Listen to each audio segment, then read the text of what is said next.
a crowd started to gather. The men were chanting in Arabic, Allahu Akbar, Allahu Akbar.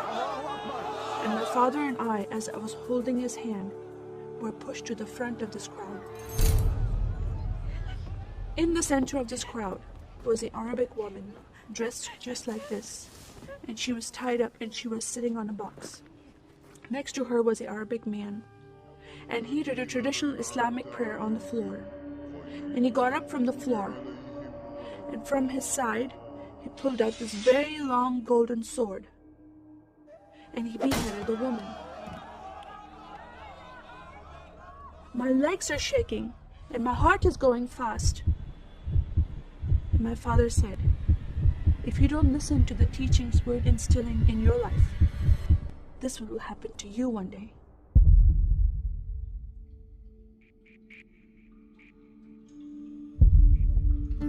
I was born and raised in a small country by the name of Kuwait, a community of 98% Muslim population. 2 of my uncles are imams, and 1 is president of a mosque, where I would hear the call to prayer 5 times a day. As a Muslim, the word Yahudi, which means Jew, was instilled in me as a bad word, as a cuss word. The Yahudis should not exist. They should be killed, and I never thought to question why would I hate them. I never met Jewish people in my life. They never did anything to harm my family. I just hated them. Just the word brought hatred in my heart. It's very important to learn the Quran and the Hadith and even memorize it in Arabic. I even entered a competition where you recite a long chapter in front of Islamic leaders and teachers.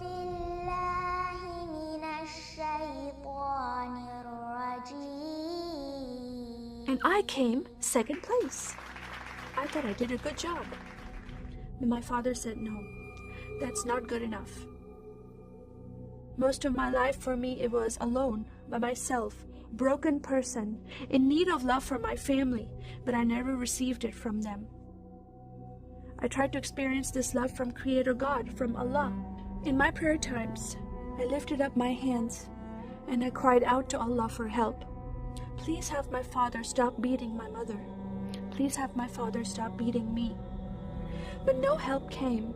God is not a personable God to Muslims. God doesn't say, I love you.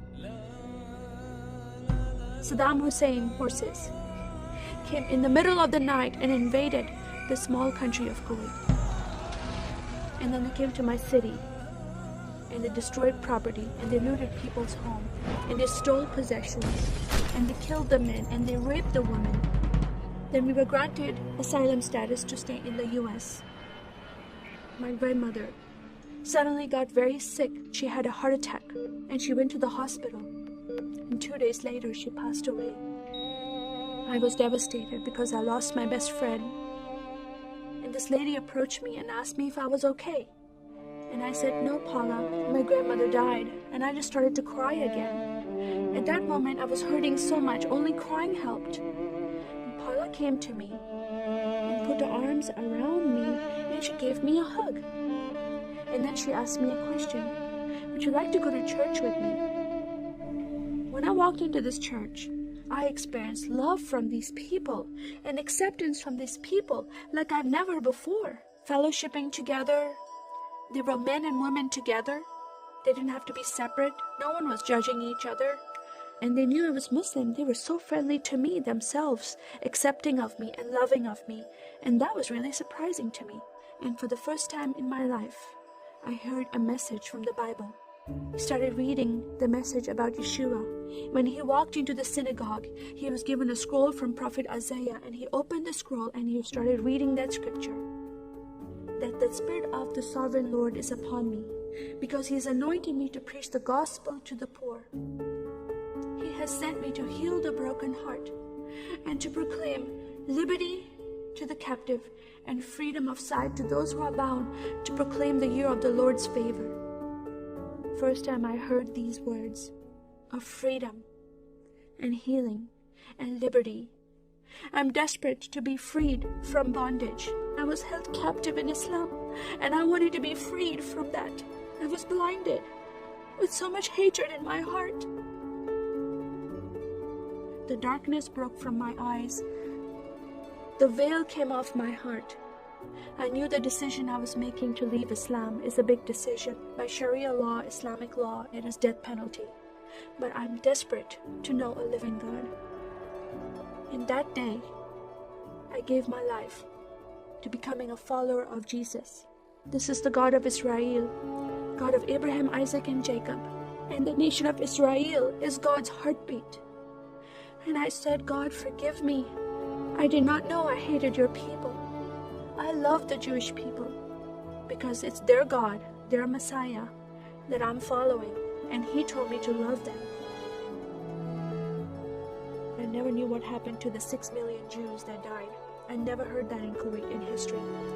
Now that I met Holocaust survivors, I know their story, and I shared my story with them. Your God, your Messiah, changed my heart, giving His life for me, so I can have life everlasting. He rescued me. He saved me. He came and brought joy in my life again. And I'm a blessed woman. And I start crying, and they start crying, and we are able to relate to each other, and they embrace me, and they love me, and they experience some healing, I believe, when they hear my story. It is a privilege to have that in my life. I am one for Israel.